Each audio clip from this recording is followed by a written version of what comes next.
Hello everyone, welcome to my YouTube channel. आज के CSS के ट्यूटोरियल में हम टेक्स्ट प्रॉपर्टी के बारे में देखेंगे कि किस तरह से हम टेक्स्ट प्रॉपर्टी को अपने सीएसएस में यूज़ करते हैं। टेक्स्ट प्रॉपर्टी में हम 5 प्रॉपर्टी को यूज़ कर सकते हैं। फर्स्ट है टेक्स्ट अलाइनमेंट। टेक्स्ट अलाइनमेंट से हम अपने टेक्स्ट को जो है वो लेफ्ट, राइट और सेंटर में कर सकते हैं। सेकंड वाली जो प्रॉपर्टी है वो टेक्स्ट ट्रांसफॉर्म। उससे जो है अपने टेक्स्ट को जो upper case, lower case and capitalize कर सकते हैं। थर्ड वाली जो प्रॉपर्टी है टेक्स्ट इंडेंट। टेक्स्ट इंडेंट से हमारा जो पूरा पैराग्राफ होता है उसकी जो फर्स्ट वाली लाइन होती है उसे हम अपने डिफ से जो है वो फर्स्ट वाली लाइन को जो है वो उनके बीच में जो है डिफ से थोड़ा स्पेस दे सकते हैं। फोर्थ वाली जो प्रॉपर्टी है वर्ड स्पेसिंग। वर्ड स्पेसिंग से हमारा जो टेक्स्ट होता है पूरा वर्ड बाय वर्ड उनके बीच में जो है वो थोड़ा स्पेस दे सकते हैं। फाइव वाली जो लास्ट वाली हमारी प्रॉपर्टी है लेटर स्पेसिंग। लेटर स्पेसिंग से हम अपने जो है एक एक वर्ड होता है पैराग्राफ में उनके बीच में जो है वो स्पेस दे सकते हैं। और अब हम इन तमाम प्रॉपर्टी का जो है वो प्रैक्टिकल करेंगे ताकि आप लोग को अच्छे से और समझ में आ जाए। तो चलिए वीडियो को शुरू करते हैं और प्रैक्टिकल करते हैं।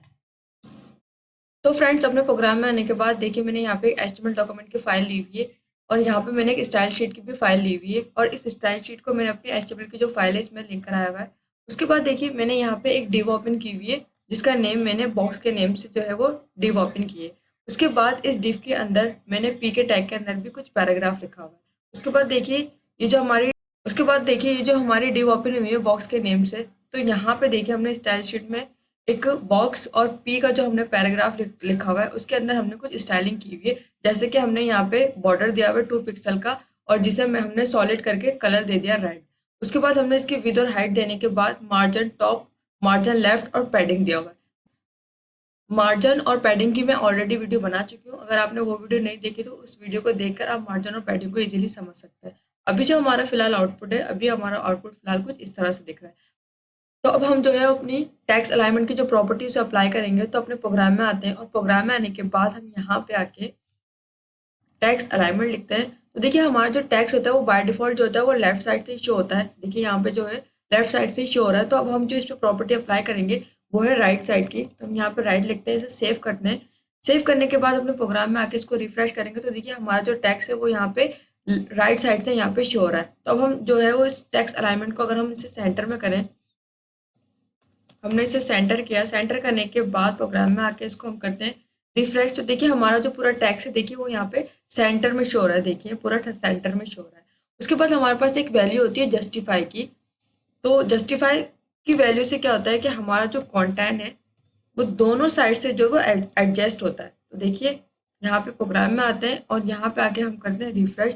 तो देखिए हमारे जो वैल्यू है जस्टिफाई की, तो देखिए यहाँ से भी हमारी जो टैक्स है बिल्कुल इक्वल शो हो रहा है और राइट साइड से भी देखिए यहाँ से पूरा इक्वल शो हो रहा है। तो इस तरह से आप जो है वो टैक्स अलाइनमेंट जस्टिफाई की वैल्यू को यूज करके यहाँ से टैक्स को जो है वो बिल्कुल इक्वल इक्वल कर सकते हैं। अब एग्जाम्पल के तौर पर अगर मैं अपने HTML की फाइल में आती हूँ और HTML की फाइल के अंदर आके मैं एक H1 की जो है वो हेडिंग ले लेती हूँ और इसके अंदर मैं लिख लेती हूँ CSS टैक्स प्रॉपर्टीज। इसे मैंने सेव किया। सेव करने स्टाइल शीट की फाइल में और यहाँ पे H1 लिखने के बाद मैं यहाँ पे आके इसे कर देती हूँ टैक्स अलाइनमेंट सेंटर।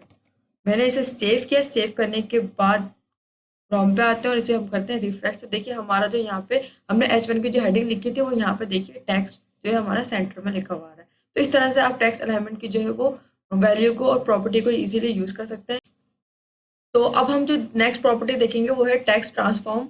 तो अपने प्रोग्राम में आते हैं। प्रोग्राम में आने के बाद हम यहाँ पे लिखते हैं टैक्स टैक्स ट्रांसफॉर्म और इसकी वैल्यू लिखते हैं हम अपर केस। इसको हमने सेव किया। सेव करने के बाद क्रोम पे आएंगे। अपर केस से क्या होता है कि हमारा जो ये पूरा टेक्स्ट लिखा हुआ है ये पूरा कैपिटल शो होने लगेगा। देखिए मैंने इसको किया रिफ्रेश। तो रिफ्रेश करने के बाद देखिए हमारा जो पूरा टेक्स्ट है वो पूरा कैपिटल शो हो रहा है। तो अगर हम इसे स्मॉल में करना चाहते हैं तो हम यहाँ पे लिखेंगे लोअर केस। हम यहाँ पे अब लोअर केस लिखते हैं। तो लोअर केस से क्या होगा कि हमारा जो पूरा टेक्स्ट होगा वो पूरा स्मॉल में हो जाएगा। तो देखिए मैंने इसको किया रिफ्रेश। तो देखिए लोअर केस से हमारी जो पूरा टेक्स्ट है वो स्मॉल में हो गया। उसके बाद इसमें एक वैल्यू आती है वो है कैपिटलाइज। तो इसमें आते हैं प्रोग्राम में। प्रोग्राम में आने के बाद हम यहाँ पे लिखते हैं थर्ड वैल्यू को, वो है कैपिटलाइज। इसे हमने सेव किया। सेव करने के बाद हम इसे आएंगे क्रोम पे आके रिफ्रेश करेंगे। तो कैपिटलाइज से क्या होता है कि हमारा जो वर्ड होता है वर्ड का जो फर्स्ट वर्ड होता है वो सब जो है वो कैपिटल शो होता है। तो देखिए यहाँ पे जो एल आ रहा है वो कैपिटल आ रहा है, आई जो आ रहा है वो कैपिटल आ रहा है, टी जो आ रहा है वो कैपिटल आ रहा है। तो इस तरह से वर्ड बाय वर्ड हमारे जो है वो वर्ड जो है वो कैपिटल शो होते हैं। तो इस तरह से आप कैपिटलाइज की जो है वो वैल्यू को यूज़ कर सकते हैं। इसके बाद इसके अंदर जो लास्ट वैल्यू होती है वो है नन वाली।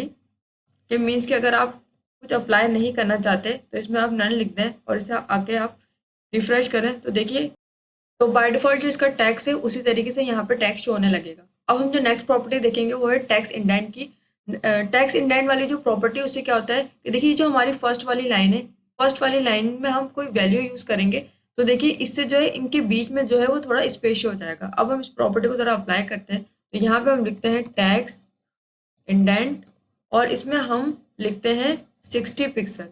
जैसे कि मैं यहाँ पे लिखती हूँ 60 पिक्सल, इसको मैं सेव करती हूँ। सेव करने के बाद क्रोम पे आते हैं तो देखिए ये वाली जो हमारी फर्स्ट वाली लाइन है इनके बीच में देखिए बॉर्डर से थोड़ा स्पेस यहाँ पे शो होगा। तो मैं इसको करती हूँ रिफ्रेश तो देखिए हमारा जो फर्स्ट वाली लाइन थी देखिए इस वाले बॉक्स के बीच में देखिए यहाँ पे स्पेस शो हो गया। जैसे कि अगर मैं यहाँ पे इसको 120 कर दूँ, इसको मैं सेव करूँ, सेव करने के बाद यहाँ पे आके अगर अगेन रिफ्रेश करूँ तो देखिए इनके बीच में देखिए फर्स्ट वाली लाइन और इस बॉर्डर के बीच में देखिए यहाँ पे और मजीद जो है यहाँ पे गैप शो हो जाएगा।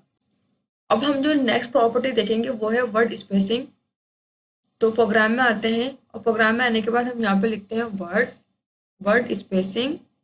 वर्ड स्पेसिंग से क्या होता है कि हमारा जो टेक्स्ट का जो एक वर्ड होता है, एक एक वर्ड होता है, उनके बीच में थोड़ा थोड़ा स्पेस शो हो जाता है। जैसे कि मैं यहाँ पे 30 पिक्सल करूँ और इसे मैं सेव करूँ, सेव करने के बाद अगर मैं क्रोम पे आऊँ और इसे मैं रिफ्रेश करूँ तो देखिए हमारे जो ये सारे वर्ड हैं, ये देखिए यहाँ पे जो वर्ड है इन सब के बीच में देखिए थोड़ा थोड़ा स्पेस शो हो रहा है। देखिए नीचे भी यहाँ शो हो रहा है, देखिए हर वर्ड के साथ थोड़ा थोड़ा स्पेस शो हो रहा है। तो इस तरह से आप जो है वर्ड स्पेसिंग की जो है वो वैल्यू को यूज़ कर सकते हैं।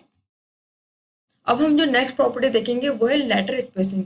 लेटर स्पेसिंग भी जो है वो वर्ड स्पेसिंग की तरह है, लेकिन लेटर स्पेसिंग से क्या होता है कि हमारा जो एक एक वर्ड होता है उनके बीच में जो है वो स्पेस शो होता है। तो यहाँ पे हम लिखते हैं लेटर स्पेसिंग और यहाँ पे हम लिखते हैं 5 पिक्सल लिख लेते हैं हम यहाँ पे ना 5 पिक्सल लिखा हमने।